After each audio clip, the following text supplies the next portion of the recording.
গল্পকথন by Kallol চ্যানেলে আপনারা শুনছেন শরৎচন্দ্র চট্টোপাধ্যায়ের লেখা বিখ্যাত উপন্যাস দেনা পাওনা। আজ একাদশ এবং শেষ পর্ব। সকাল হইতে না হইতেই চণ্ডীগড়ের সমস্ত ইতর ভদ্র হাহাকার করিয়া আসিয়া পড়িল। শিরোমণি আসিলেন, রায় মহাশয় আসিলেন, তারাদাস আসিলেন এবং আরও অনেক ভদ্র ব্যক্তি। পোড়া শান্তিকুঞ্জের সব পুড়িল না, দৈবাৎ কিছু রক্ষা পাইল। এবং যাহা পুড়িল তাহার দাম কত, এবং যাহা বাঁচিল তাহা সামান্য এবং অকিঞ্চিৎকর কিনা ইত্যাদি তথ্য সবিস্তারে ও নিশ্চয় করিয়া আহরণ করিতে ছুটিয়া আসিলেন। এবং ইহা কেমন করিয়া হইল ও কে করিল, সকলের মাঝখানে এক কড়িনন্দী তুমুল কাণ্ড করিতে লাগিল। সর্বনাশ যেন তাহারই হইয়া গেছে। সে সর্বসমক্ষে ডাক ছাড়িয়া প্রকাশ করিল, এ কাজ সাগর সর্দারের। সে ও তাহার জন দুই সঙ্গীকে কেহ কেহ কাল অনেক রাত্রি পর্যন্ত বাহিরে ঘুরিয়া বেড়াইতে দেখিয়াছে। থানায় এত্তেলা পাঠানো হইয়াছে পুলিশ আসিল বলিয়া। সমস্ত ভূমিজ গোষ্ঠীকে যদি না সে এই ব্যাপারে আন্দামানে পাঠাইতে পারে তো তাহার নাম এক কড়িনন্দী নয়। বৃথাই সে এতকাল হুজুরের সরকারে গোলামি করিয়া মরিল। নির্বাপিত প্রায় অগ্নুত্তাপ হইতে একটু দূরে একটা বটবৃক্ষ ছায়াতলে সভা বসিয়াছিল। জীবানন্দ উপস্থিত ছিলেন। তাহার মুখের উপর শ্রান্তির অবসন্নতা ছাড়া উদ্বেগ বা উত্তেজনা কিছুই ছিল না। একটু হাসিয়া কহিলেন, তাহলে তোমাকেও তো এদের সঙ্গে যেতে হয় এক কড়ি। জমিদারের গোমস্তগিরি কাজে তুমি যাদের ঘরে আগুন দিয়েছ সে খবর তো আমি জানি। আগুন লাগাতে কেউ তাদের চোখে দেখেনি। মিথ্যে সন্দেহের ওপর পুলিশে যদি তাদের অত্যাচার করে তো সত্যি কাজের জন্য তোমাকেও তার ভাগ নিতে হবে। তাহার কথা শুনিয়া সকলেই অবাক হইল। এক করি প্রথমে হতবুদ্ধি হইয়া রহিল, পরে ইহাকে পরিহাসের আকৃতি দিতে শুষ্ক হাস্যের সহিত বলিল, হুজুর মা বাপ, আমাদের 7 পুরুষ হল হুজুরের গোলাম। হুজুরের আদেশে শুধু জেল কেন, ফাঁসি যাওয়াও আমাদের অহংকার। জীবানন্দ বিরক্ত হইয়া কহিলেন, আমাকে না জানিয়ে পুলিশে খবর দেয়া তোমার উচিত হয়নি। যা পুড়েছে সে আর ফিরবে না, কিন্তু এর ওপর যদি পুলিশের সঙ্গে জুটে নতুন হাঙ্গামা বাঁধিয়ে 2 পয়সা উপরি রোজগারের চেষ্টা করো তাহলে লোকসানের মাত্রা ঢের বেড়ে যাবে। অনেকেই মুখ টিপিয়া হাসিল, এক কড়ি জবাব দিতে পারিল না। ক্রোধে মুখ কালো করিয়া শুধু মনে মনে তাহার বংশলোপ কামনা করিল। নদীর দিকের চাকরদের ঘরগুলা বাঁচিয়াছিল। তাহারই দ্বিতলের গোটা 2 ঘরে উপস্থিত মতো বাস করিবার সংকল্প জানাইয়া জীবানন্দ অভ্যাগত হিতাকাঙ্ক্ষীর দলটিকে বিদায় করিয়া কেবল তারাদাস ঠাকুরকেই কাল সকালে একবার দেখা করিতে আদেশ করিলেন। তারাদাস কহিল, কাল রাত্রে ষোড়শী চলে গেছে। আমি খবর পেয়েছি। গোটা কয়েক থালা ঘটি বাটি পাওয়া যাচ্ছে না, তাহলে তো সেগুলো আবার কিনে নিতে হবে। এই অগ্নিদাহের সম্বন্ধে অচিরকালের মধ্যেই মুখে মুখে নানান কথা প্রচলিত হইয়া গেল। জমিদার সে রাত্রে গৃহে ছিলেন না। ইহা লইয়া অধিক আলোচনা অনেকের কাছেই নিষ্প্রয়োজন মনে হইল। কিন্তু ষোড়শী ভৈরবীর যাওয়ার সহিত যে ইহার ঘনিষ্ঠ যোগ আছে এবং এ কাজ যাহারা করিয়াছে জানিয়া বুঝিয়াও যে জমিদার তাহাকে অব্যাহতি দিলেন, এই কথা লইয়া অনুমান ও সংশয় প্রকাশের অবধি রহিল না। রায় মহাশয় বিষয়ী লোক। এক কড়ির ফাঁদের মধ্যে জীবানন্দ পা দিল না দেখিয়া ইহার বিষয়বুদ্ধির প্রতি তাহার শ্রদ্ধা শতগুণে বাড়িল। কিন্তু নিজের জন্যে তিনি অতিশয় উদ্বিগ্ন হইয়া রহিলেন। ষোড়শীকে তাড়ানোর কাজে তিনিও একজন পাণ্ডা, এবং জমিদারের গৃহ যাহারা ভস্মীভূত করিয়া দিল তাহারা আশেপাশেই কোথাও অবস্থিতি করিতেছে, এই কথা স্মরণ করিয়া বিছানার মধ্যে তাহার সর্বশরীর ঘর্মাপ্লুত হইয়া উঠিল। পাহারার জন্য চারিদিকে লোক মোতায়েন করিয়াও তিনি সারারাত্রি বারান্দায় পাচারি করিয়া বেড়াইতে লাগিলেন। আর শুধু কি কেবল বাড়ি, তাহার অনেক ধানের গোলা, অনেক খড়ের মাড়, শস্য সঞ্চয়ের বিপুল ব্যবস্থা, এই সকল রক্ষা করিতে তাহাকে অনুক্ষণ সতর্ক থাকিতে হইবে। ভয়ে ভয়ে দিন কাটিতে লাগিল। তবুও দিনগুলা যাহোক করিয়া কাটিয়াছে। কিন্তু ইতিমধ্যে এমন একটা কাণ্ড ঘটিল, যাহাতে ভাবিয়া পার পাইবার আর পথ রহিল না। আদালতের পরোয়ানা আসিয়া পৌঁছিল। ভূমিজ এবং অন্যান্য প্রজারা একযোগে জমিদার ও তাহার নামে নালিশ রুজু করিয়াছে। যে জমিটা তাহারা একত্রে আখের চাষ ও গুড়ের কারখানা করিতে মন্দারাজি সাহেবকে বিক্রি করিয়াছিলেন, তাহাই বাতিল ও নাকচ করিবার আবেদন। খবর আসিয়াছে, কোর্টের প্রস্তাবে ও ইঙ্গিতে কালেক্টর সাহেব স্বয়ং সরেজমিনে আসিয়া তদন্ত করিয়া যাইবেন। অনেক টাকার ব্যাপার, অতএব 1 কোটির সহযোগে অনেক ঢেরা সই করিয়াছেন। অনেক বন্ধকি, অনেক তমসুর ও কর্জার খত প্রস্তুত করিয়াছেন। একের বিষয় অপরকে বিক্রয় করিবার যত প্রকার গলি ঘুঁজি আছে অতিক্রম করিয়াছেন। এসব মনশ্চক্ষে উপলব্ধি করিয়া বহুক্ষণ পর্যন্ত তিনি স্থির হইয়া বসিয়া রহিলেন। কিন্তু ইহার চেয়েও একটা বড় কথা এই যে এই সকল হীন মূর্খ মৃতকল্প চাষির দল এত বড় সাহস পাইল কি করিয়া যে গ্রামের মধ্যে বাস করিয়াও দুর্দান্ত জীবানন্দ চৌধুরী এবং জনার্দন রায়ের নামে নালিশ করিয়া বসিল। জীবনের অধিকাংশ কাল যাহারা পেট ভরিয়া খাইতে পায় না, শীতের রাত্রে যাহারা বসিয়া কাটায়, মারির দিনে যারা কুকুর বেড়ালের মতো মরে, আবাদের দিনে এক মুষ্টি বীজের জন্য যাহারা ওই দরজার বাহিরে পড়িয়া হত্যা দেয়, তাহারা আদালতে দাঁড়াইবার টাকা পাইল কাহার কাছে? এই দুর্মতি তাহাদের কে দিল? সে কি এই সোজা কথাটা ইহাদের বলিয়া দিতে পারিল না যে কেবল জেলা আদালতেই নয়, হাইকোর্ট বলিয়াও একটা ব্যাপার আছে, যেখানে জীবানন্দ জনার্দনকে ডিঙাইয়া সাগর সর্দার কখনো জয়ী হইতে পারে না? ইংরেজের বিচারালয় ধনীর জন্যে তৈরি, দরিদ্রের জন্যে নয়। তাহার অর্থ আছে, সামর্থ্য আছে, ব্যারিস্টার জামাই আছে, বিশ্বস্ত উকিল মুক্তার আছে এবং আরও কত কি সুযোগ সুবিধা আছে। এই সকল আপনাকে আপনি বলিয়া জনার্দন শক্তি ও সাহস সঞ্চয় করিবার চেষ্টা করিতে লাগিলেন। কিন্তু সুবিধা বিশেষ হইল না, কারণ এ তো শুধু টাকা কড়ি জমি জমা কেনাবেচাই নয়। এতদুপলক্ষে যে সকল অসামান্য কার্যগুলা সম্পন্ন হইয়াছে, তাহার ফলস্বরূপ ফৌজদারি দণ্ডবিধির কেতাবের পাতায় পাতায় যে সকল কঠিন বাক্য লিপিবদ্ধ করা আছে, তাহাদের নিষ্ঠুর চেহারা আড়ালে দাঁড়াইয়া তাহাকে অত্যন্ত ভয় দেখাইতে লাগিল। এই কথা রাষ্ট্র হইতে যে অবশিষ্ট নাই, সুদীর্ঘ অভিজ্ঞতায় রায় মহাশয় তাহা জানিতেন। তাই দিনের বেলাটা কোনো মতে কাটাইয়া রাত্রির অন্ধকারে 1 কোড়িকে ডাকাইয়া পাঠাইলেন এবং জমিদার সরকার হইতে ইহার কিরূপ বিহিত হইতেছে জিজ্ঞাসা করিলেন। 1 কোড়ি কহিল, হুজুরের কাছে তো এখনো পেশ করাও হয়নি। জনার্দন রাগ করিয়া কহিলেন, করনি তো করগে, বুড়ো বয়সে কি শেষে ফাটক খাটব নাকি? তাহার শঙ্কা ও ব্যাকুলতায় 1 কোড়ি হাসিয়া বলিল, ভয় কি রায়মশাই, ফাটক খাটতে হয়তো আমিই খাটব, আপনাদের যেতে দেব না, কিন্তু গরিবের প্রতি দৃষ্টি রাখবেন, ভুলবেন না।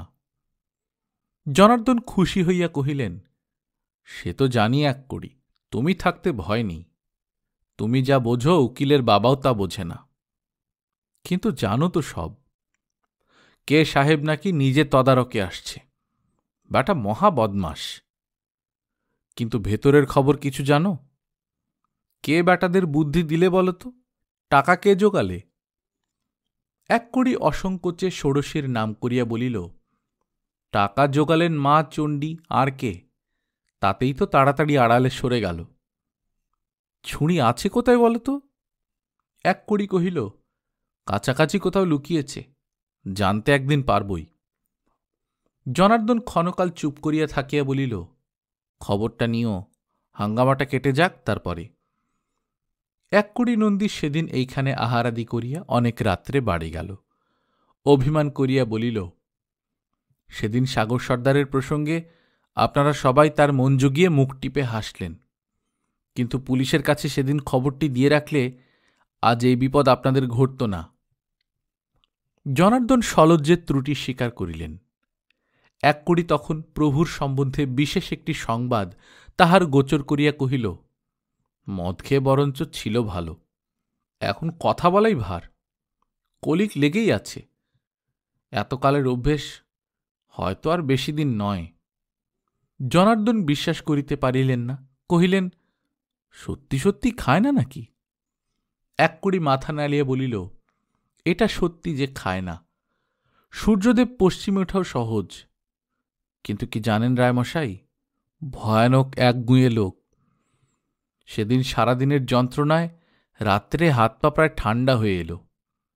ডাক্তারবাবু ভয় পেয়ে বললেন, আমার কথা রেখে অন্তত 1 চামচে খান, হার্ট ফেল করতে পারে। বাবুর কিন্তু ভয়ই হল না, একটু হেসে বললেন, এতকালের মধ্যেও ও বেচারা কখনো ফেল করেনি, সমানে চলেছে। আজ যদি একদিন করেই ফেলে তো আর দোষ দেব না, কিন্তু আমি তো জীবনভরই ফেল করে আসছি। আজ অন্তত একটা দিনও আমাকে পাশ করতে দিন। কেউ খাওয়াতে পারলে না। বলো কি? এক কড়ি কহিল, খেয়াল চেপেছে, বাড়ি মেরামত থাক, ওই টাকায় মাঠের মাঝখানে এক সাঁকো আর রূপসী বিলের উত্তরধারে একটা মস্ত বাঁধ তুলতে হবে। ইঞ্জিনিয়ারবাবু এসেছিলেন, হিসেব করে বললেন, ও টাকায় 10খানা বাড়ি মেরামত হতে পারে, তার 1 ভাগ এদিকে দিয়ে বাড়িটা রক্ষা করুন। কিন্তু কিছুতেই না। দেওয়ানজি বাপের বয়সী বুড়ো মানুষ, বললেন, জমিদারি বাধা পড়বে যে। বাবু বললেন, প্রজারা সব বছর বছর খাজনা জোগাচ্ছে আর মরছে, তাদের জমি বাঁচাবার জন্য যদি জমিদারি বাধা পড়ে তো পড়ুক না, ও শোধা যাবে। রায় মহাশয় চুপ করিয়া থাকিয়া শেষে কহিলেন, মাথা খারাপ টারাপ হয়নি তো? ইহার 2 দিন পরে খবর লইয়া জনার্দন জানিতে পারিলেন, এক কড়ি আজও সে কথা হুজুরে পেশ করে নাই। তিনি বিচলিত হইয়া উঠিলেন, অপদার্থ ও ভীতু বলিয়া মনে মনে তাহাকে তিরস্কার করিলেন। রাত্রে সুনিদ্রা হইল না। সাহেব হঠাৎ যদি একদিন এত্তেলা পাঠাইয়া সরেজমিনে আসিয়া পড়ে তো বিপদের অবধি থাকিবে না। সকল দিকে প্রস্তুত না থাকিলে যে কি ঘটিতে পারে বলা যায় না। স্থির করিলেন, পরদিন দেখা করিয়া নিজেই সকল কথা নিবেদন করিবেন। পরের উপর নির্ভর করিয়া সময় নষ্ট করিলে মরিতে হইবে। সকালে 108 বার দুর্গানাম জপ করিলেন। শ্রী শ্রী চণ্ডীমাতার নাম লাল কালি দিয়া কাগজের উপর লিখিয়া কাজটা পাকা করিয়া লইলেন এবং হাঁচি, টিকটিকি, শূন্যকুম্ভ প্রভৃতি সর্বপ্রকার বিপত্তির বিরুদ্ধে যথেষ্ট সতর্কতা অবলম্বন করিয়া মোটা দেখিয়া 4 লোক সঙ্গে করিয়া জমিদারের উদ্দেশ্যে যাত্রা করিলেন। কিন্তু অধিক দূর অগ্রসর হইতে হইল না। 5-6 লোক ছুটিয়া আসিয়া যে খবর দিল তাহা যেমন অপ্রীতিকর তেমন অপ্রত্যাশিত। বেশি নয়, 10 পরিমাণ বড় রাস্তার উপরেই একটা জায়গা কিছুকাল হইতে রায় মহাশয় দখল করিয়া ঘিরিয়া লইয়াছিলেন। তাহার অভিপ্রায় ছিল দোকান ঘরটা এইখানেই সরাইয়া আনিবেন। সম্পত্তি চণ্ডীর এবং এই লইয়া ষোড়শীর সহিত তাহার বাদানুবাদও হইয়া গিয়াছিল, কিন্তু পরাক্রান্ত জনার্দন রায়কে সে বাধা দিতে পারে নাই। এ সম্বন্ধে তাহার কি একটা দলিলও ছিল, কিন্তু গ্রামের লোকেরা তাহা বিশ্বাস করিত না। আজ সকালে এইটাই তাহার বেদখল করা হইয়াছে। জনার্দন ধীরে ধীরে উপস্থিত হইয়া দেখিলেন অনেকেই হাজির আছে।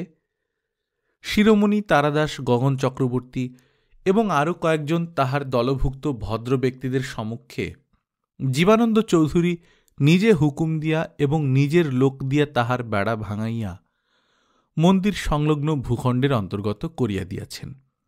কেহই প্রতিবাদ করিতে ভরসা করে নাই। জনার্দন দুঃসহ ক্রোধ দমন করিয়া সবিনয়ে কহিলেন, এসব করার আগে হুজুর তো আমাকে একটা খবর পাঠাতে পারতেন। জীবানন্দ হাসিয়া কহিলেন, তাতে অনর্থক দেরি হতো বই তো নয়, খবর আপনার কাছে পৌঁছবেই সে জানি। জনার্দন বলিলেন, খবর পৌঁছেছে, কিন্তু একটা দিন আগে পৌঁছলে মামলা মোকদ্দমাতা হয়তো বাধত না।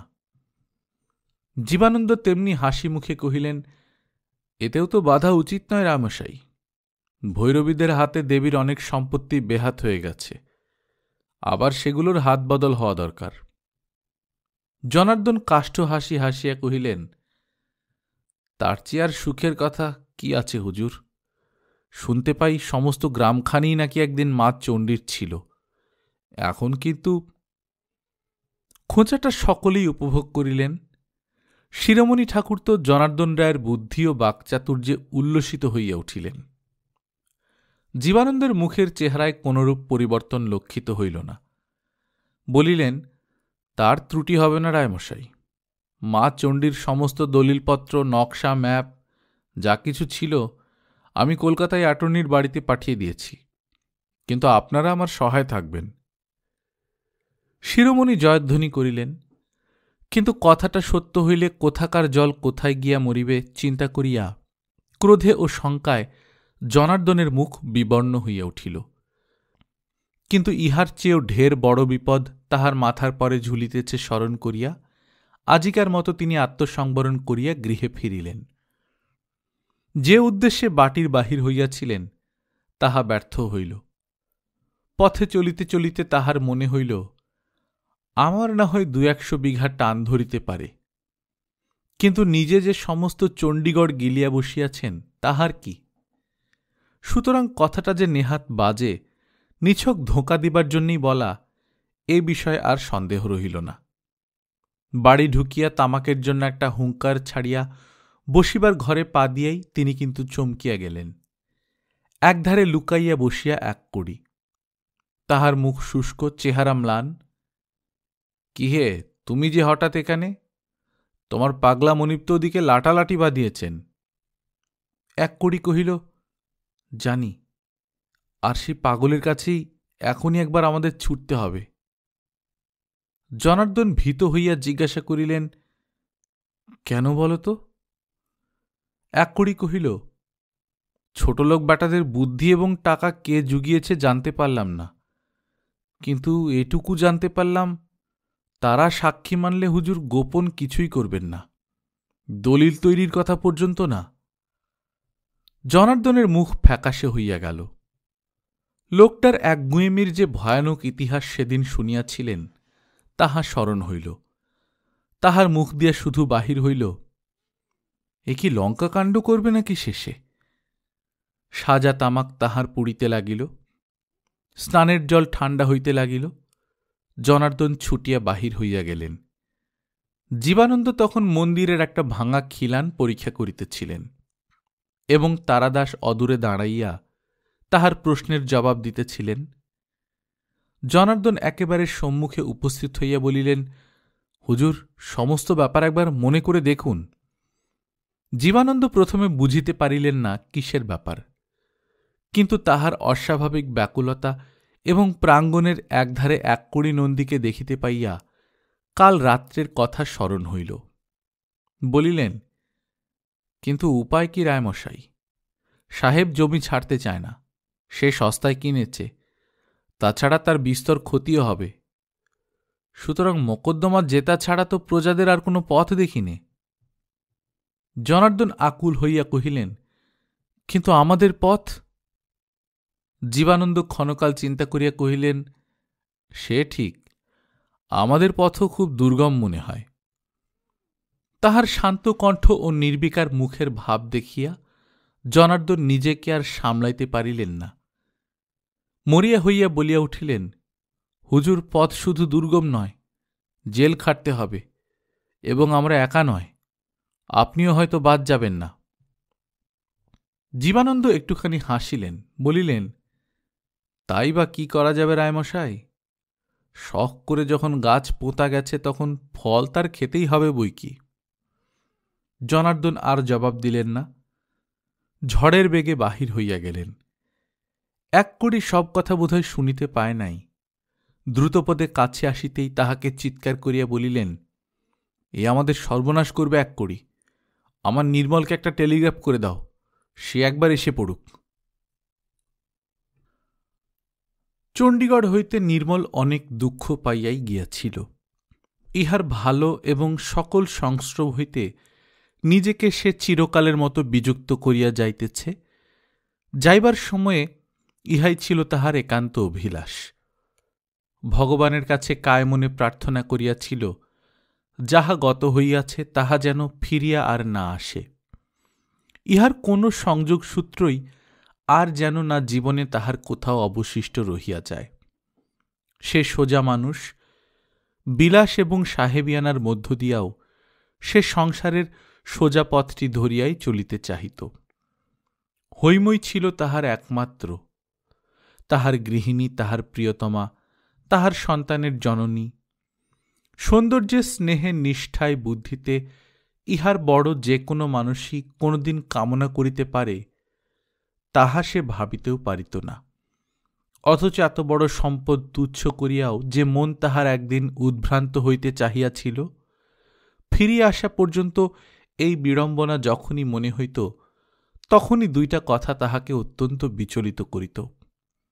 প্রথম এই যে এই দুর্মতির ইতিহাস তাহাকে হৈমর কাছ হইতে চিরদিন গোপন করিয়া রাখিতে হইবে, এবং দ্বিতীয় ষোড়শীর চরিত্র।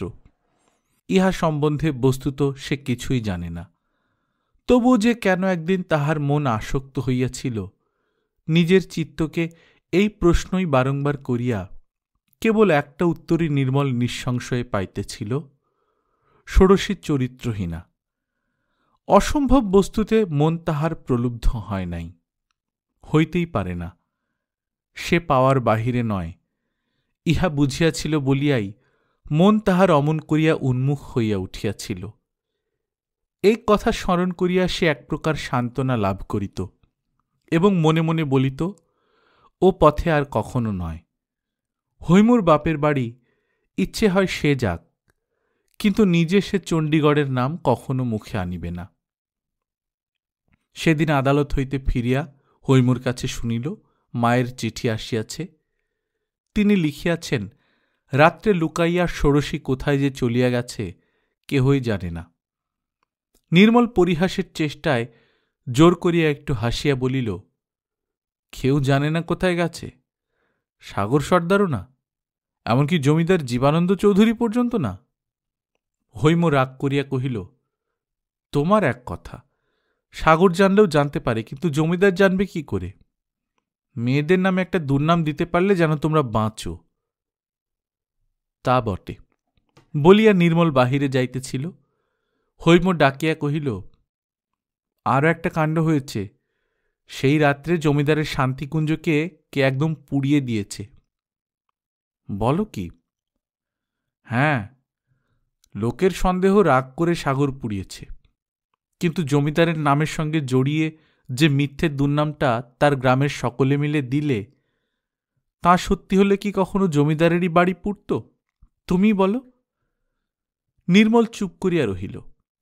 হৈম কহিল, যে যাই বলুক না কেন, আমি কিন্তু নিশ্চয় জানি তিনি নির্দোষী।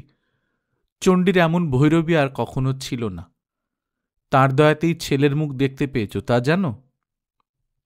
এই কথারও নির্মল কোনো উত্তর দিল না। সকল ঘটনা জানিতে, চিঠি লিখিয়া সকল সংবাদ সবিস্তারে আহরণ করিতে তাহার কৌতূহলের সীমা ছিল না, কিন্তু এই ইচ্ছাকে সে দমন করিয়া বাহির হইয়া গেল। ষোড়শীর সকল সম্পর্ক হইতে আপনাকে সে বিচ্ছিন্ন করিয়া রাখিবে, এই ছিল তাহার পণ। কিন্তু পরদিন সকাল না হইতেই যখন শ্বশুরের জরুরি তার আসিয়া পড়িল এবং সন্ধ্যার মেলে শাশুড়ির চিঠি আসিল, পত্র পাওয়ামাত্র জামাই না আসিয়া পৌঁছিলে তাহার বৃদ্ধ শ্বশুরকে এ যাত্রা কেহই রক্ষা করিতে পারিবে না, জেল তাহাকে খাটিতেই হইবে, তখন হৈম কাঁদিতে লাগিল এবং নির্মলকে আরেকবার তোরঙ্গ ও বিছানাপত্র বাঁধিবার হুকুম দিয়া তাহার কাজের বন্দোবস্ত করিতে বাটি হইতে বাহির হইতে হইল। দিন দুই পরে হৈমকে সঙ্গে করিয়া নির্মল চণ্ডীগড়ে আসিয়া উপস্থিত হইল। দেখিল একটা ভয়ের মধ্যে সকলের দিন কাটিতেছে। কে যে কখন আগুন ধরাইয়া দিবে তাহার ঠিক নাই। চারিদিকে লোক নিযুক্ত হইয়াছে, কর্তা শুকাইয়া যেন অর্ধেক হইয়া গেছেন, কোথাও বাহির হন না। এত বড় প্রতাপান্বিত ব্যক্তির নিজের গ্রামের মধ্যেই এত বড় দুর্গতি দেখিয়া নির্মল বিস্মিত হইল। এখান হইতে বেশি দিন সে যায় নাই, কিন্তু এ কি পরিবর্তন! খবর যাহা পাইল তাহা অত্যন্ত উল্টাপাল্টা রকমের। বিশেষ কিছু বোঝা গেল না। কেবল একটা সংবাদে সকলেরই মিল হইল যে জমিদার জীবানন্দ চৌধুরীর মাথা খারাপ হইয়া গেছে, সে মদ ছাড়িয়াছে, প্রজাদের দিয়ে নিজের বিরুদ্ধে নালিশ করিয়াছে, যে টাকায় পোড়া বাড়ির মেরামত করা উচিত ছিল তাই দিয়ে মাঠের সাঁকো তৈরি করাইতেছে। এমনই কত কি গল্প। কিন্তু হঠাৎ কিসের জন্যে সে যে এরূপ হইল তাহা কেহই জানে না। এই লোকটিকে নির্মল অতিশয় ঘৃণা করিত। ইহারই কাছে দরবার করিতে যাইতে হইবে মনে করিয়া সে অতিশয় সংকুচিত হইল। অথচ ব্যাপার যাহা দাঁড়াইয়াছে তাহাতে আর যে কি পথ আছে তাহাও চোখে পড়িল না। ভূমিজ প্রজারা অত্যন্ত বিরুদ্ধে, একে তো তাহাদের সর্বনাশ হইয়াছে এবং তাহা সম্পাদন করিতে কোনো চেষ্টারই ত্রুটি হয় নাই। তাহাতে তাহাদের একমাত্র শুভাকাঙ্ক্ষিনী ভৈরবী মাতার প্রতি যে অত্যাচার হইয়াছে, ক্রোধের তাহাদের সীমা নাই। তাহারা কোনো কথা শুনিবে না। এদিকে মাদ্রাজি সাহেবের বিস্তর ক্ষতি তাহার কলকব্জা আসিয়া পড়িয়াছে। সে ক্ষতি পূরণ করা এক প্রকার অসাধ্য ব্যাপার। জমির দখল তাহার চাই চাই। বিশেষত নিজে অনুপস্থিত থাকিয়া যে অ্যাটর্নির দ্বারা তিনি কাজ চালাইতেছেন, তিনি যেমন রুক্ষ তেমনি অভদ্র। তাহার কাছে কোনো সুবিধারই আশা নাই। একমাত্র ভরসা নিজেদের মধ্যে এক হওয়া, যেহেতু আর যাহাই হোক পিনাল কোডের সেই দুরন্ত ধারাগুলোতে তাহাতে বাঁচিবার সম্ভাবনা। নিজেদের মধ্যে কবুল জবাব দিলে আর কোনো রাস্তা নাই। অথচ সেই পাগল লোকটা শাসাইয়া রাখিয়াছে, হাকিমের কাছে সে কোনো কথাই লুকাইবে না। এই কথা নির্মল হাসিয়া উড়াইয়া দিতে পারিত, কিন্তু আসিয়া অবধি যে সকল গল্প শুনিল, বিশেষ করিয়া সেই মদ ছাড়ার কাহিনী, হার্টফেলের ভয় দেখাইয়াও ডাক্তার যাহাকে এক ফোঁটা গিলাইতে পারেন নাই, সেই ভীষণ একগুঁয়ে লোকটার মাথায় হঠাৎ কি খেয়াল চাপিয়াছে, কে তাহার কৈফিয়ত দেবে? অথচ সে আসিয়াছে এই দুর্মদ একান্ত অবোধ ব্যক্তিকে সুবুদ্ধি দিতে। তাহাকে বুঝাইতে হইবে, ভয় দেখাইতে হইবে, অনুনয় বিনয় করিতে হইবে। কি যে করিতে হইবে সে কিছুই জানে না। এই অত্যন্ত অপ্রীতিকর কার্য হইতে নির্মলের সমস্ত চিত্ত যেন বিদ্রোহ করিতে লাগিল। কিন্তু উপায় কি? দুষ্কৃতকারী যে হৈমর পিতা, তাহাকে যে বাঁচাইতেই হইবে। হৈম কাঁদিতে লাগিল, শাশুড়ি কাঁদিতে লাগিলেন, এক কড়ি চোরের মতো আনাগোনা করিতে লাগিল, শ্বশুর না খাইয়া শয্যা গ্রহণ করিলেন। অথচ মাঝে কেবল একটি দিন বাকি। পরশুদিন আসিবেন হাকিম তদন্ত করিতে। অপরাহ্নের কাছাকাছি জীবানন্দের সহিত দেখা হইল তাহার মাঠের মাঝখানে। এতকাল জল নিকাশের পথ ছিল না, তাই সাঁকো তৈরি হইতেছিল। প্রশান্ত হাস্যে দুই হাত বাড়াইয়া আসিয়া জীবানন্দ তাহাকে গ্রহণ করিয়া কহিল, আপনার আসার খবর আমি কালই পেয়েছি। ভালো আছেন আপনি? বাড়ির সব ভালো? তাহার কথায় আচরণে গরিমা নাই, কৃত্রিমতা নাই, যেমন সহজ তেমনি খোলা। তাহাকে সন্দেহ করিবার অবকাশ নাই। এতখানির জন্য নির্মল প্রস্তুত ছিল না। তাহার আপনাকে আপনি যেন ছোট মনে হইল। মাথা যদি ইহার খারাপ হইয়াও থাকে তো লজ্জা পাইবার নয়।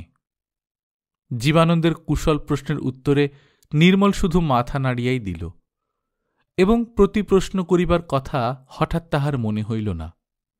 জীবানন্দ কহিল, আপনি কুটুম্ব মানুষ, সমস্ত গ্রামের আদরের বস্তু, কিন্তু ইচ্ছে করে এমন জায়গায় এসে দেখা করলেন যে।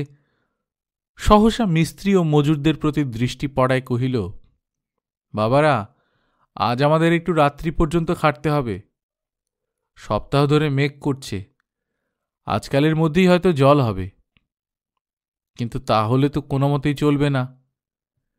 এমন কাজ করে যাব আমরা, আমাদের নাতিপুতিদের পর্যন্ত ঘাড় নেড়ে বলতে হবে যে হ্যাঁ, সাঁকো করেছিল তারা, সত্যিকারের দরদ দিয়েই করেছিল। সেই তো আমাদের মেহন্নতি আনা, নাকি?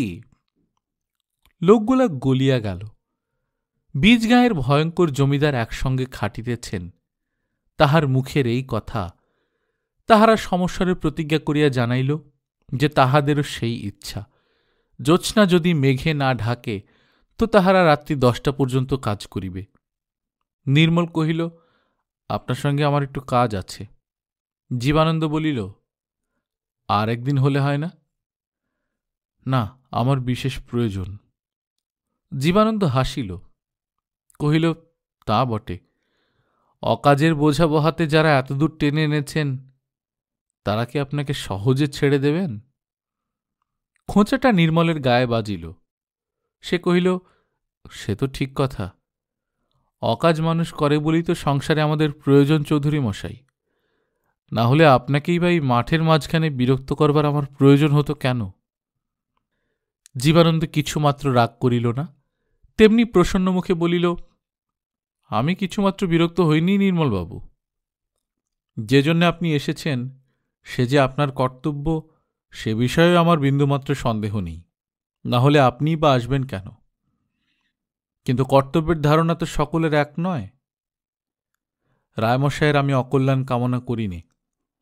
আপনার আসার উদ্দেশ্য সফল হলেও আমি বাস্তবিক খুশিই হব, কিন্তু আমার কর্তব্য আমি স্থির করে ফেলেছি। এর থেকে নড়চড় করা আর সম্ভব হবে না। নির্মলের মুখ ম্লান হইল।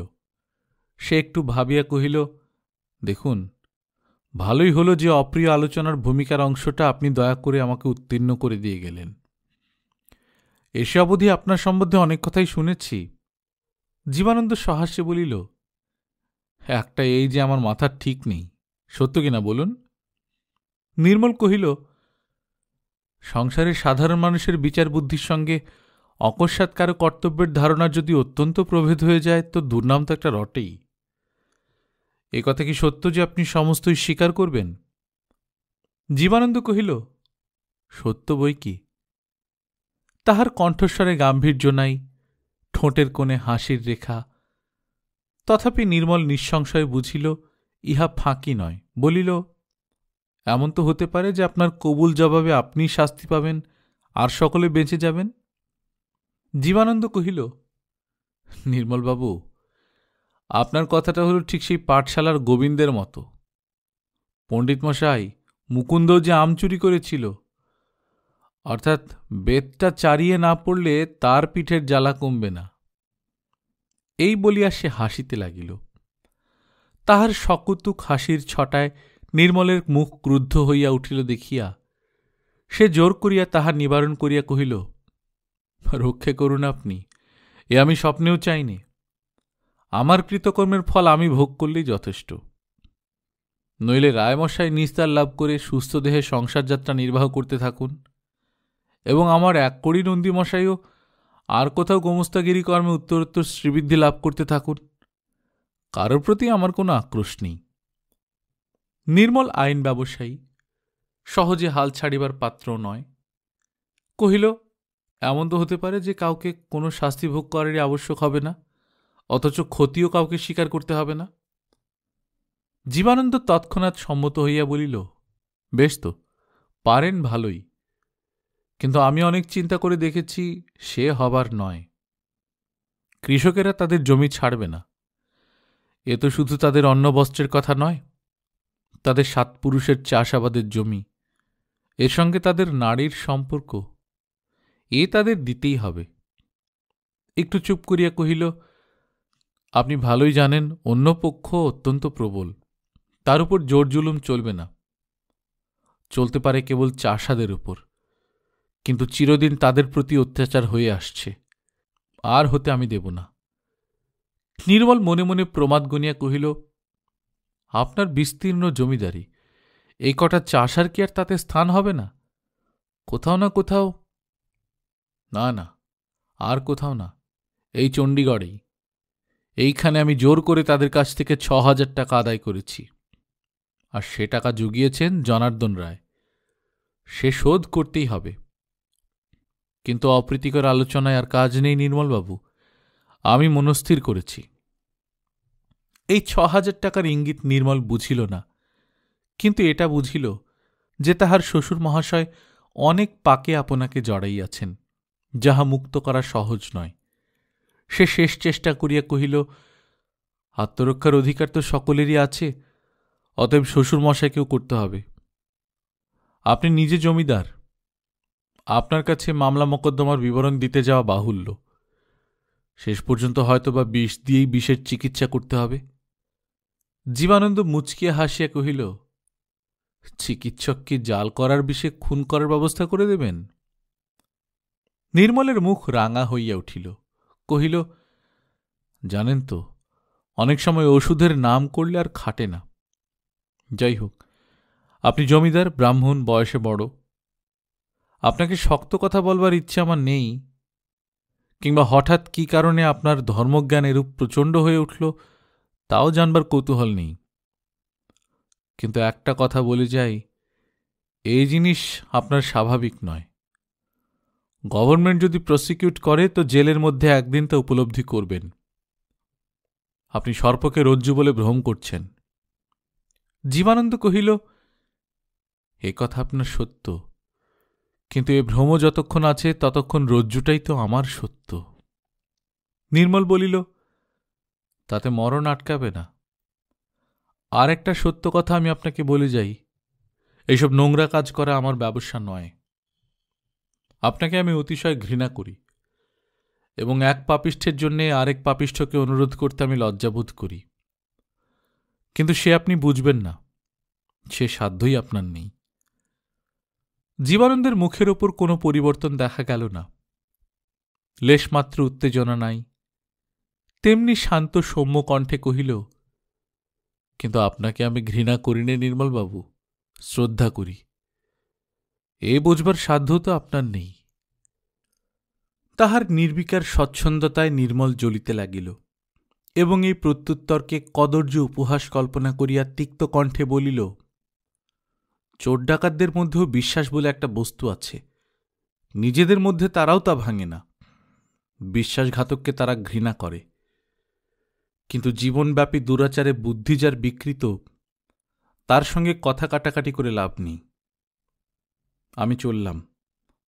এই বলিয়া সে চক্ষের পলকে পেছন ফিরিয়া দ্রুত পদে প্রস্থান করিল।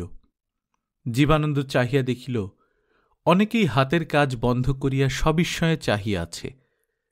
সে ম্লান মুখে শুধু একটু হাসিয়া বলিল, সময় যেটুকু নষ্ট করলি বাবারা, সেটুকু কিন্তু পুষিয়ে দিস। কথাটা নির্মলের কানে গেল। দিন চারেকের মধ্যেই কৃষককুলের চিরদিনের দুঃখ দূর করিয়া জল নিকাশের সাঁকো তৈরি শেষ হইল। গ্রাম গ্রামান্তর হইতে ভিড় করিয়া লোক দেখিতে আসিল। কিন্তু যে ইহা নির্মাণ করিল, সেই জীবানন্দ শয্যাগত হইয়া পড়িল। এই পরিশ্রম সে সহ্য করিতে পারিল না।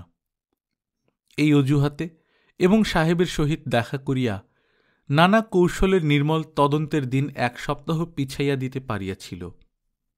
কিন্তু সেদিনও সমাগত প্রায়, কেবল 2টা দিন বাকি।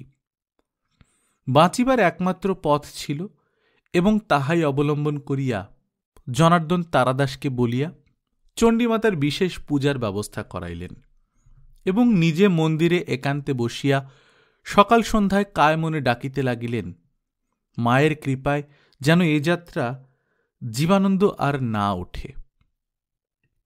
সাহেব সরেজমিনে আসবার পূর্বেই যেন কিছু একটা হইয়া যায়। মেয়েকে লইয়া ষোড়শীর হাতে পায়ে গিয়ে পড়ার কথাও মনে হইয়াছিল, কারণ ছোট লোকদের যদি কেহ ঠেকাইতে পারে তো কেবল সেই পারে। কিন্তু কোথায় সে? 7 দিনের সময় পাইয়া হৈমুর নিশ্চিত ভরসা হইয়াছিল, ছেলেকে সঙ্গে করিয়া গিয়া একবার কাঁদিয়া পড়িতে পারিলে সে কিছুতেই না বলিতে পারিবে না। কিন্তু সে আশা যে বৃথা হইতে বসিল। এই কয়দিন প্রায় প্রত্যহই নির্মলকে সদরে যাইতে হইতেছিল। এই যে বৃষ্টি মামলাটা বাঁধিবে, তাহার সকল ছিদ্রপথই যে আগে হইতে বন্ধ করা আবশ্যক। সেদিন দুপুরবেলায় সে রেজিস্ট্রি অফিসের বারান্দার একধারে একখানা বেঞ্চের উপর বসিয়া কতগুলা প্রয়োজনীয় দলিলপত্রের নকল লইয়া নিবিষ্ট চিত্তে পড়িতেছিল। হঠাৎ সুমুখেই ডাক শুনিল, জামাইবাবু, সেলাম, ভালো আছেন? নির্মল চমকিয়া মুখ তুলিয়া দেখিল ফকির সাহেব। তাহারও হাতে একতাড়া কাগজ। তাড়াতাড়ি উঠিয়া অভিবাদন করিয়া তাহার 2 হাত ধরিয়া পাশে বসাইয়া কহিল, শুনেছিলাম আপনাকে ডাকলেই আপনার দেখা মেলে। এ কদিন মনে মনে প্রাণপণে ডাকছিলাম। ফকির হাসিলেন, কহিলেন, কেন বলুন তো? ষোড়শীকে আমার বড় প্রয়োজন। তিনি কোথায় আছেন? আমাকে দেখা করতেই হবে। ফকির বিস্মিত হইলেন না, আনন্দ প্রকাশ করিলেন না, বলিলেন, দেখা না হওয়াই তো ভালো। নির্মল অত্যন্ত লজ্জিত হইয়া কহিল, আপনি হয়তো সর্বজ্ঞ। যদি তা হয়, জানেন তো আমাদের কত বড় প্রয়োজন। ফকির কহিলেন, আমি সর্বজ্ঞ নই, কিন্তু মা ষোড়শী কোনো কথাই আমাকে গোপন করেন না। দেখা হওয়া না হওয়ার কথা তিনিই জানেন, আমি জানি নে। কিন্তু তার সমস্ত ব্যাপার আপনাকে জানাতে আমার বাধা নেই। কারণ একদিন যখন সবাই তার সর্বনাশে উদ্যত হয়েছিল, তখন আপনি একাকী তাকে রক্ষা করতে দাঁড়িয়েছিলেন। এ আমি তার মুখেই শুনেছি। নির্মল কহিল, আর আজ ঠিক সেইটি উল্টে দাঁড়িয়েছে ফকির সাহেব। এখন কেউ যদি তাদের বাঁচাতে পারে তো তিনিই পারেন। ফকিরের মুখ অপ্রসন্ন হইল। ইহার বিস্তৃত বিবরণের জন্য তিনি কৌতূহল প্রকাশ না করিয়া কেবল কহিলেন, চণ্ডীগড়ের খবর আমি জানি নে, কিন্তু আমি বলি, তার ভালো করবার ভার ভগবানের উপর আপনি ছেড়ে দিন। আমার মাকে আর এর মধ্যে জড়াবেন না নির্মলবাবু। বিগত দিনের সমস্ত দুঃখের ইতিহাস নির্মলের মনে পড়িল। ইহার জবাব দেওয়া কঠিন। সে শুধু কুণ্ঠার সহিত প্রশ্ন করিল, এখন তিনি কোথায় আছেন? জায়গাটাকে শৈবাল দিঘি বলে। সেখানে সুখে আছেন? এইবার ফকির মৃদু হাসিয়ে কহিলেন, এই নিন। মেয়ে মানুষের সুখে থাকার খবর দেবতারা জানেন না, আমি তো আবার সন্ন্যাসী মানুষ। তবে মা আমার শান্তিতে আছেন এইটুকু অনুমান করতে পারি। নির্মল ক্ষণকাল মৌন থাকিয়া জিজ্ঞাসা করিলেন, আদালতে আপনি কোথায় এসেছিলেন? ফকির কহিলেন, তা বটে, সন্ন্যাসী ফকিরের এ স্থান নিষিদ্ধ হওয়া উচিত। কিন্তু সংসারের মোহ তো মানুষকে সহজে ছাড়ে না বাবা, তাই শেষ বয়সে আবার বিষয়ী হয়ে উঠেছি। ভালো কথা, বিনা পয়সায় আপনার মতো আইনজ্ঞ ব্যক্তিও আর পাব না, এবং আপনাকেই কেবল বলা যায়, আমার এই কাগজগুলি যদি দয়া করে একবার দেখে দেন। নির্মল হাত বাড়াইয়া কহিল, এ কিসের কাগজ? একটা দানপত্রের খসড়া, বলিয়া ফকির তাহার কাগজের মান্ডিল নির্মলের হাতে তুলিয়া দিলেন।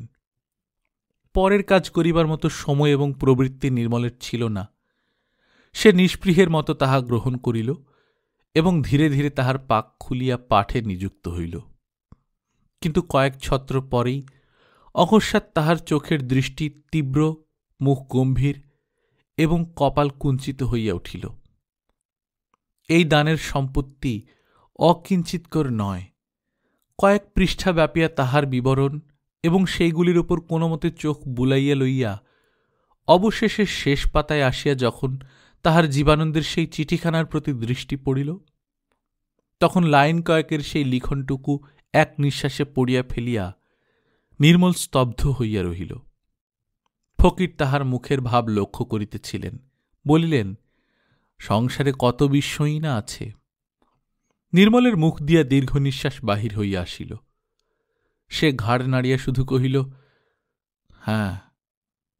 ফকির কহিল, খসড়াটা ঠিক তো? নির্মল কহিল, ঠিক, কিন্তু এ যে সত্য তার প্রমাণ কি? ফকির বলিলেন, নইলে এ দান ষোড়শে নিতেন না। এর চেয়ে বড় প্রমাণ আর কি হবে নির্মলবাবু? এই বলিয়া তিনি উৎসুক নেত্রে চাহিয়া রহিলেন, কিন্তু জবাব পাইলেন না। নির্মলের চোখের দৃষ্টি ঝাপসা এবং কপাল কুঞ্চিত হইয়াই রহিল। মন যে তাহার কোথায় গিয়াছিল ফকির বোধ করি তাহা অনুমান করিতেও পারিলেন না। অকস্মাৎ দিন কয়েকের অবিশ্রান্ত বাড়িপাতে সংসারের যাবতীয় কাজকর্ম এমন অচল হইয়া গেল যে অপ্রতিহত গতি জেলা ম্যাজিস্ট্রেটও তাহার তদন্তের চাকাটাকে ঠেলিয়া আনিতে পারিলেন না। তবে তাহার হুকুম ছিল বর্ষণ কমিলেই তিনি চণ্ডীগড়ে পদার্পণ করিবেন, এবং সেই হুকুম তামিলের দিন পড়িয়াছে আজ। খবর পৌঁছিয়াছে, গ্রামের বাহিরে বাড়ুইয়ের তীরে তাহার তাঁবু খাটানো হইতেছে। মুরগি, আন্ডা, দুধ, ঘি প্রভৃতি যোগান দেওয়ার কাজে এক কড়ি প্রাণপাত পরিশ্রম করিতেছে এবং খুব সম্ভব দ্বীপ্রহরের দিকেই চণ্ডীগড়ে তাহার ঘোড়ার পদধূলি পড়িবে। জোর করিয়া বলিবার জো নাই, দুর্যোগ থামিল, কিংবা আবার চারিদিক আকুল করিয়া আসিবে। বাড়ি পোড়ার পরে বাহিরের দিকে যে দ্বিতল ঘর দুখানিতে জীবানন্দ আশ্রয় লইয়াছিল, তাহারই একটি ক্ষুদ্র বারান্দায় ক্যাম্পখাট পাতিয়া সে সকালবেলায় বারুইয়ের প্রতি একদৃষ্টে চাহিয়া চুপ করিয়া পড়িয়াছিল। পাহাড়ের ঘোলা জল নামিয়া নদীর সেই শীর্ণ দেহ আর নাই। উদ্দাম স্রোত তটপ্রান্তে সবেগে আঘাত করিয়া ছুটিয়া চলিয়াছে। জীবানন্দ কত কি যে ভাবিতেছিল তাহার ঠিকানা নাই। জ্বর এবং তাহার আজন্ম সহচর বক্ষশূল কমিয়াছে, কিন্তু সারে নাই। আজও সে শয্যাশায়ী, উঠিতে হাঁটিতে পারে না। ম্যাজিস্ট্রেট সাহেবের পৌঁছানোর খবর পাইলে সে পালকি করিয়া নিজে গিয়া দেখা করিবে। মিথ্যা কিছুই বলিবে না, তাহা সে স্থির করিয়াছে। যেমন করিয়া মদ ছাড়া সে স্থির করিয়াছিল, ঠিক তেমনি করিয়া, যেমন করিয়া সে সংকল্প স্থির করিয়াছিল এ জীবনে দুঃখ কাহাকেও আর দিবে না, ঠিক তেমন করিয়া ইহাও সে স্থির করিয়াছিল। কিন্তু আজ যথার্থই তাহার কাহারও বিরুদ্ধে কোনো বিদ্বেষ, কোনো নালিশ ছিল না। সে মনে মনে এই বলিয়া তর্ক করিতেছিল যে অপরাধ তো মানুষেই করে, অন্যায় তো মানুষের জন্যেই সৃষ্টি হইয়াছে, সুতরাং তাহার সাক্ষ্যে সে ছাড়া যে আর কেহ শাস্তি পাইবে চিন্তা করিয়া সে বাস্তবিক বেদনা বোধ করিতেছিল। কি করিয়া বলিলে যে কাহারও কোনো ক্ষতি হয় না, এই কথাই যে কত রূপে সে আলোচনা করিতেছিল তাহার নির্দেশ নাই। কিন্তু কোনো বিষয়ে সুশৃঙ্খলতায় শেষ পর্যন্ত ভাবিবার মতো অবস্থা তাহার ছিল না। তাই ঘুরিয়া ফিরিয়া কেবল একই সমস্যা, একই মীমাংসা লইয়া বারবার তাহার সম্মুখে আসিতেছিল। এই লইয়া সে যখন প্রায় হয়রান হইয়া উঠিয়াছিল, এমনি সময় সম্পূর্ণ একটা নূতন জিনিসের উপর গিয়া তাহার মন ও দৃষ্টি একই সময়ে স্থিতি লাভ করিল। একখানা ছোট নৌকা স্রোতের অনুকূলে অত্যন্ত দ্রুত বেগে আসিতেছিল এবং তাহার বাটির সম্মুখে উপস্থিত হইবা মাত্রই মাঝি ডাঙার উপরে নোঙর ছুড়িয়া ফেলিয়া তাহার গতিরোধ করিল। এ নদীতে নৌকা চলাচল অত্যন্ত বিরল। বৎসরের অধিকাংশ দিন যথেষ্ট জল থাকে না বলিয়াই শুধু নয়, বর্ষাকালেও একটানা খরস্রোতে যাতায়াতের সুবিধা বড় হয় না। বিশেষত তাহারই বাটির সম্মুখে আসিয়া যখন এমন করিয়া থামিল, তখন কৌতূহলে সে বালিশে ঠেস দিয়া উঁচু হইয়া বসিয়া দেখিল দুই পুরুষ এবং 3 জন রমণী নামিয়া আসিতেছেন। ঘন পল্লব গাছের অন্তরালে ইহাদের স্পষ্ট দেখা না গেলেও একজনকে জীবানন্দ নিশ্চয়ই চিনিতে পারিল। তিনি জনার্দন রায়। প্রৌঢ়া স্ত্রীলোকটি খুব সম্ভব তাহার পত্নী এবং অপরটি তাহার কন্যা। হয়তো কোথাও গিয়াছিলেন, ম্যাজিস্ট্রেট আসার সংবাদ পাইয়া তরা করিয়া ফিরিয়াছেন। শুধু একটা কথা সে বুঝিতে পারিল না, নিজেদের ঘাট ছাড়িয়া এত দূরে আসিয়া নৌকা বাঁধিবার হেতু কি। হয়তো সুবিধা ছিল না, হয়তো ভুল হইয়াছে, হয়তো বা ম্যাজিস্ট্রেটের দৃষ্টিপথে পড়া তাহার ইচ্ছা নয়। কিন্তু সে যাই হোক, লোকটা যখন রায় মহাশয় ও তাহার স্ত্রী ও কন্যা, তখন কষ্ট করিয়া বসিয়া থাকা নিষ্প্রয়োজন মনে করিয়া জীবানন্দ আবার শুইয়া পড়িল। চোখ বুজিয়া সে মনে মনে হাসিয়া কহিল, অপরাধের সাজা দিবার মালিক কি একা আদালত? এই মানুষটিকে ম্যাজিস্ট্রেট সাহেব হয়তো কখনো দেখেও নাই, দেখিলেও হয়তো চিনিত না। তবু ইহার শঙ্কা ও সতর্কতার অবধি নাই। স্ত্রী ও কন্যার কাছে এই যে ভীরুতার লজ্জা, দণ্ডের পরিমাণে ইহাই কি সামান্য? সহসা কে একজন আসিয়া তাহার শিয়রের দিকে বসিয়া পড়ার চাপে তুচ্ছ ক্যাম্পখাটখানা মচ করিয়া উঠিল। জীবানন্দ চমকিয়া উঠিয়া কহিল, কে? বারান্দায় প্রবেশ করিবার পদশব্দও সে কাহারও পায় নাই। যে বসিয়াছিল সে তাহার কপালের উপর একটা হাত রাখিয়া কহিল, আমি। জীবানন্দ হাত বাড়াইয়া সেই হাতখানি নিজের দুর্বল হাতের মধ্যে টানিয়া লইয়া অনেকক্ষণ চুপ করিয়া রহিল। তাহার পর আস্তে আস্তে বলিল, এই নৌকাতে তুমি এলে? হ্যাঁ। রায়মহাশয় তোমাকে ধরে নিয়ে এলেন, তাকে বাঁচাতে হবে। হ্যাঁ, কিন্তু সে হৈমুর বাবাকে, জনার্দন রায়কে নয়। বুঝেছি, কিন্তু প্রজারা মকদ্দমা ছাড়বে কেন? সাগর স্বীকার করবে কেন? আমার কাছে তারা স্বীকার করেছে। করেছে? আশ্চর্য! বলিয়া সে চুপ করিয়া রহিল। ষোড়শী কহিল, আশ্চর্য নয়, তারা আমাকে মা বলে। আমি তা জানি। জীবানন্দের হাতের মুঠা শিথিল হইয়া আসিল। সে কিছুক্ষণ স্থিরভাবে থাকিয়া ধীরে ধীরে কহিল, ভালোই হয়েছে। আজ সকাল থেকে আমি ভাবছিলাম, অলকা, এই ভয়ানক শক্ত কাজ আমি করব কি করে। আমি বাঁচলাম, আর আমার কিছুই করবার রইল না। তুমি সমস্তই করে দিয়েছ। ষোড়শী মাথা নাড়িয়া কহিল, তোমার করবার আর কিছু না থাকতে পারে, কিন্তু আমার এখনো কাজ বাকি রয়ে গেছে।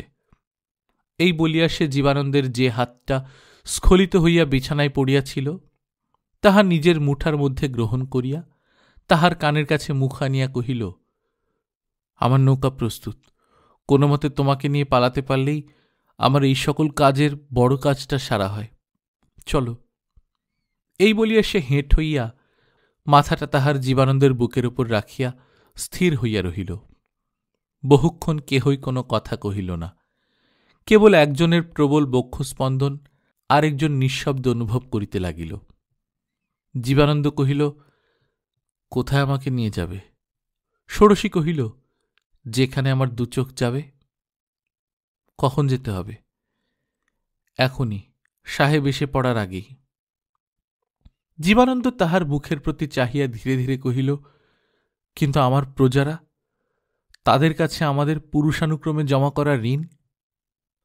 ষোড়শী তাহার দৃষ্টি আড়াইয়া চুপি চুপি বলিল, পুরুষানুক্রমে আমাদের তা শোধ দিতে হবে। জীবানন্দ খুশি হইয়া বলিল, ঠিক কথা অলকা, কিন্তু দেরি করলে তো চলবে না। এখন থেকে তো আমাদের দুজনকে এই ভার মাথায় নিতে হবে। ষোড়শী সহসা দুই হাত জোড় করিয়া কহিল, হুজুর, দাসীকে এইটুকু শুধু ভিক্ষে দেবেন। প্রজাদের ভার নেবার চেষ্টা করে আর ভারী করে তুলবেন না। সমস্ত জীবন ধরিত নানাবিধ ভার বয়ে এসেছেন। এখন অসুস্থ দেহ একটু বিশ্রাম করলে কেউ নিন্দে করবে না, কিন্তু কে সাহেব এসে পড়তে পারে। চলুন। প্রত্যুত্তরে জীবানন্দ শুধু একটুখানি হাসিয়া তাহার হাত ধরিয়া উঠিয়া দাঁড়াইল। কহিল, এমন করে আমার সমস্ত ক্ষমতা তুমি কেড়ে নিও না অলকা। আমাকে দুঃখীর কাজে লাগিয়ে দেখো, কখনো ঠকবে না।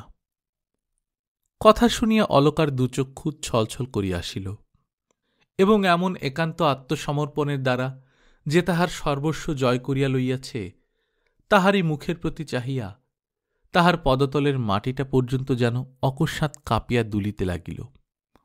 কিন্তু আপনাকে সে তৎক্ষণাৎ সংবরণ করিয়া লইয়া হাতের উপর একটু চাপ দিয়া হাসিয়া বলিল, আচ্ছা চলো তো, এখন নৌকাতে বসে ধীরে সুস্থে ভেবে দেখব কি কি ক্ষমতা তোমাকে দেয়া যেতে পারবে এবং কি কি একেবারেই দেয়া চলবে না। সেই ভালো, বলিয়া জীবানন্দ ষোড়শীর হাত ধরিয়া অগ্রসর হইল। গল্পকথন বাই কল্লোল চ্যানেলে আপনারা শুনছিলেন শরৎচন্দ্র চট্টোপাধ্যায়ের লেখা বিখ্যাত উপন্যাস দেনা পাওনা। আজ একাদশ পর্বের মাধ্যমে শেষ হয়ে গেল। আমরা নিয়মিত গল্প পাঠ করে শোনাচ্ছি। আপনারা যারা প্রথমবারের মতো শুনছেন, কাইন্ডলি সাবস্ক্রাইব করে নেবেন। গল্পকথন বাই কল্লোল চ্যানেলকে ফিনান্সিয়ালি সাপোর্ট করতে চাইলে patreon.com/কল্লোল এই লিঙ্কে গিয়ে সাপোর্ট করতে পারেন। লিঙ্কটা ডেসক্রিপশনে দিয়ে দিচ্ছি। নিজে ভালো থাকবেন, আশপাশের লোকজনকে ভালো রাখবেন। টাটা।